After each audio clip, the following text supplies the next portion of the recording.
Good morning বন্ধুরা, তোমরা সবাই কেমন আছো? আশা করি সবাই খুব ভালো আছো। আজ বুধবার সকাল থেকে আমি আমার ভিডিও শুরু করছি।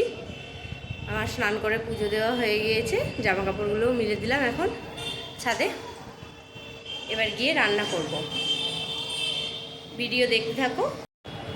ভিডিও যদি ভালো লাগে তাহলে প্লিজ লাইক, কমেন্ট, শেয়ার এবং সাবস্ক্রাইব করে দিও। দেখতে থাকো ভিডিওটা। এখন গিয়ে আমি রান্না বান্না করব। সমস্ত কাজ হয়ে গিয়েছে, সকালের বাসি কাজ। এখানে ভাত বসিয়ে দিয়েছি, এখানে হচ্ছে ডিম সেদ্ধ, আর এখানে হচ্ছে পটল ভাজা। আর এই দেখো এখানে কাটা আছে আলু আর চাল কুমড়ো আর টমেটো। আর কালকে যে ইলিশ মাছটা হয়েছিল, ইলিশ মাছের মাথাটা আছে, ইলিশ মাছের মাথা দিয়ে চাল কুমড়োর তরকারিটা করবো। আর কিছুটা তুলে নেব। চাল কুমড়োর তরকারি মেয়ে খাবে, মেয়েকে ইলিশ মাছ দিয়ে দেবো না, কালকেকার মাছ। আর তাছাড়া ইলিশ মাছের কাঁটা লেগে যেতে পারে, সেজন্য ওর জন্য আলাদা করে নেব।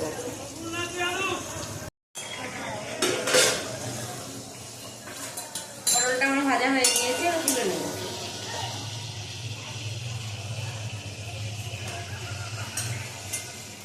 তেল এতটা লাগবে না, তেলটাও একটু তুলে রাখবে।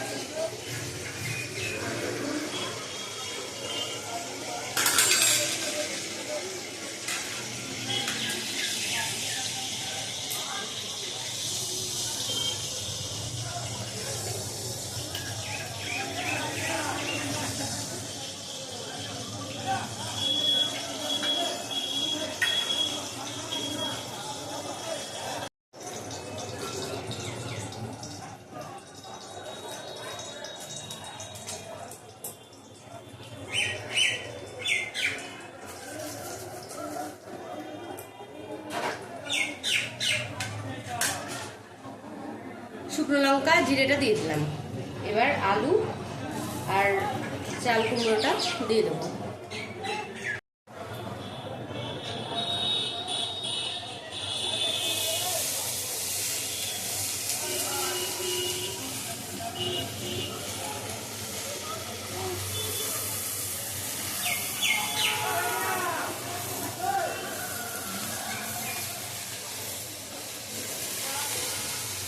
ডিম সেদ্ধটা হয়ে গিয়েছে, ডিম সেদ্ধটা নামিয়ে মটরের ডালটা বসিয়ে দেবো।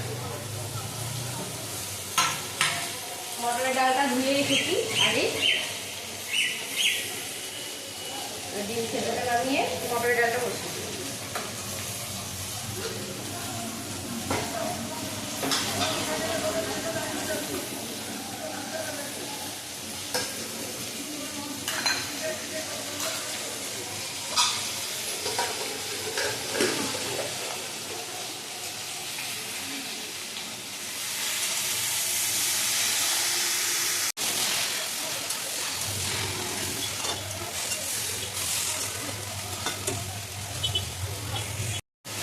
এবার চাল কুমড়োটা একটু ভেজে নিয়েছি। এবার দেবো লবণ, হলুদ। লবণ দিয়ে দিলাম স্বাদ মতো। দেবো একটু হলুদ,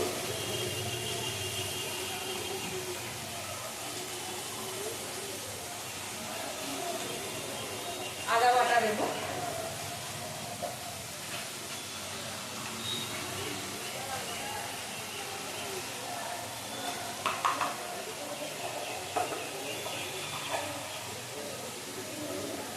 আর দেবো টমেটো।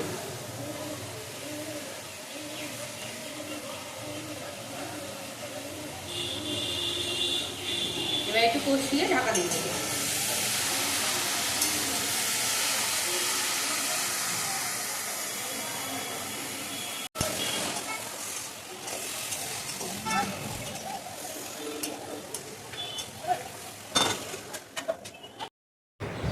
চাল কুমড়োর তরকারিটা প্রায় সিদ্ধ হয়ে এসেছে। এবার খানিকটা তরকারি তুলে নেব। এই তরকারিটা মাছের মাথা দিয়ে করব, ইলিশ মাছের মাথা দিয়ে। আর কড়াইয়ে যে তরকারিটা আছে সেটা নিরামিষ করে নামাবো। মেয়ে খাবে, নিরামিষ করে নামাবো এই তরকারিটা। দেখো তরকারিটা আমার হয়ে গিয়েছে, জল সমস্তটা টেনে নিয়েছে। এবার একটু চিনি আর গরম মশলা দিয়ে নামিয়ে নিচ্ছি। এটা নামিয়ে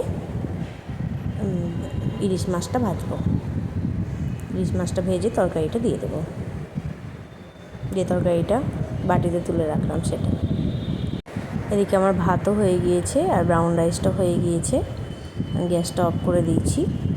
এবার ইলিশ মাছ এখানে কড়াইয়ে তেল দিয়ে দিলাম, একটু লবণ হলুদ দিলাম আর ইলিশ মাছের মাথাটা দিয়ে দিলাম। ইলিশ মাছের মাথাটা ভালো করে ভেজে তরকারিটা দিয়ে দেবো। ইলিশ মাছের মাথাটা আমি অনেকক্ষণ ধরে ভাঙার চেষ্টা করছিলাম, কিন্তু কোনোভাবেই ভাঙতে আমি পারিনি। পরে যখন তরকারিটা দিয়ে দিয়েছিলাম তারপর ভেঙে যেত ইলিশ মাছের মাথাটা। ইলিশ মাছের মাথাটা আমার ভাজা হয়ে গিয়েছে। এবার তরকারিটা দিয়ে দিলাম। তরকারিটা দিয়ে একটু ঢাকা দিয়ে দেবো। এরপর তরকারি ঢাকা খুলে নিয়েছি। তরকারিটা প্রায় হয়ে এসেছে। এবার একটু চিনি আর একটু গরম মশলা দিয়ে নামিয়ে নেব। এই ভাত আর ব্রাউন রাইসটা মাছ ঝরানো হয়ে গিয়েছে। এবার ডালটা ছুঁকবো, তাহলে আমার রান্নাবান্না হয়ে যাবে কমপ্লিট। কড়াই ধুয়ে আবার বসিয়ে দিলাম ডালটা ছুকার জন্য। আর কড়াইয়ে দেবো তেল, সাদা তেল দিলাম, আর শুকনো লঙ্কা একটা আর সাদা জিরে। এবার টমেটোটা দিয়ে দিলাম আর দেবো লবণ, হলুদ আর আদা বাটা দিয়ে মশলাটা ভালো করে কষিয়ে নেব। দিয়ে সিদ্ধ করা ডালটা দিয়ে দেবো।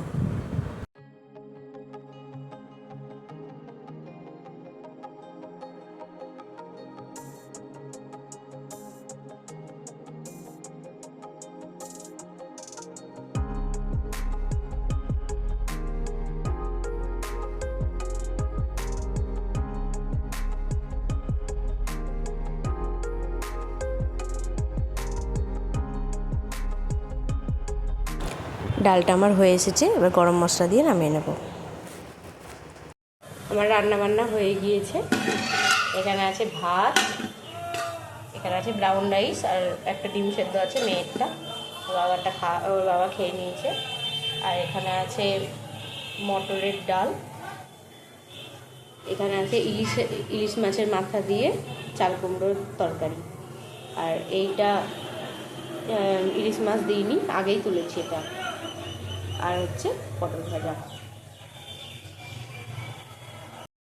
আজকে হাট করে এনেছে। এখানে আছে আলু, পটল, আছে শসা, একটা ক্যাপসিকাম নিয়েছে, এখানে আছে লাফা, দুটো ঝিঙে নিয়েছে, আর এখানে আছে আঙুর, কমলা লেবু, টমেটো আর গাজর। আর কলাটা আনা হয়নি, কলাটা আনবে এবার। সমস্ত কাজকর্ম সেরে চলে এসেছি ছোটো ঘরে বিছানাটা তুলে নেব। বিছানাটা তুলে তারপর বড় ঘরের বিছানাটাও তুলব, বিছানাটা ঠিক করব, পরিষ্কার করব।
মেয়েকে এখানে টিভি চালিয়ে দিয়েছি, ও নাচ করছে। আজ তাহলে আসি, দেখা হবে নতুন একটা ভিডিওর সঙ্গে। ততক্ষণের জন্য সবাই ভালো থেকো, সুস্থ থেকো, সাবধানে থেকো, আর সকলের খেয়াল রেখো। ভালো লেগে থাকে তাহলে তাহলে দেখবা বলো তাহলে লাইক করো, সাবস্ক্রাইব করো, আর শেয়ার করো। বাবা টাটা, গুড নাইট। জোরে বলো। করো ভালো করে।